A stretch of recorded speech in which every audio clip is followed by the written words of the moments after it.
അള്ളാഹുവിന്റെ പ്രവാചകന്റെ സ്വഭാവം അങ്ങനെയാണ്. അള്ളാന്റെ റസൂലിന്റെ മുമ്പിലൂടെ സൗബാൻ എന്ന് പറയുന്ന ഒരു ചെറുപ്പക്കാരൻ നടന്നു പോവുകയാണ്. സുന്ദരനായ യുവത്വത്തിന്റെ നടുവിലൂടെ നടന്നു പോകുന്ന സൗബാന് എല്ലും തോലുമായി എന്തോ മാരക രോഗം പിടിച്ചവനെ പോലെ നിബിതങ്ങൾ ചോദിക്കുന്നു, നിനക്കെന്തു പറ്റി സൗബാന്? യാ റസൂലല്ലാഹ്, ഇല്ല നബിയേ, രോഗമൊന്നുമില്ല നബിയേ, വല്ലാത്ത ടെൻഷനാ നബിയേ. നിബിതങ്ങൾ അടുത്ത് വിരുത്തിയിട്ട് ചോദിച്ചു, എന്തേ നിന്റെ പ്രശ്നമെന്തേ?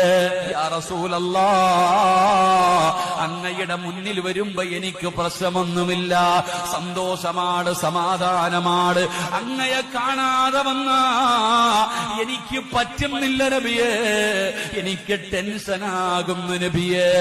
എന്റെ പ്രിയപ്പെട്ടവരെ, പ്രവാചകന്റെ സ്വഭാവം അങ്ങനെയാണ്. നിബിതങ്ങളുടെ കൂടെ ഇരുന്നവരിയ്ക്കാൻ കുതിക്കുകയാണ്.